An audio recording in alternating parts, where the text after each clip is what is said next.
পার্বত্য অঞ্চলে নতুন করে অন্তত 4টি সংগঠন সৃষ্টি হয়েছে।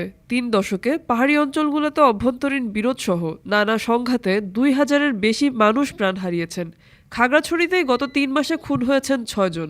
3 পার্বত্য জেলার মধ্যে খাগড়াছড়িকেই সবচেয়ে বেশি সংঘাতপূর্ণ এলাকা হিসেবে চিহ্নিত করে আসছে আইনশৃঙ্খলা বাহিনী। সবশেষ গত 3 মাসে পানছড়িতে 4 জন এবং দীঘিনালায় 2 জন খুন হয়েছে আধিপত্য বিস্তারের লড়াইয়ে। এখানকার প্রতিটি সন্ত্রাসী গ্রুপের হাতে রয়েছে AK-47 এবং M16-এর মতো অত্যাধুনিক ভারী অস্ত্র। স্থানীয়রা জানান, এখানে 4টি গ্রুপ আছে। প্রতি গ্রুপকে আলাদা আলাদা চাঁদা দিতে হয়। আগে একটি গ্রুপকে চাঁদা দিলেই হতো। শান্তি চুক্তির পর কোথাও কোথাও 6 গ্রুপকে চাঁদা দিতে হচ্ছে।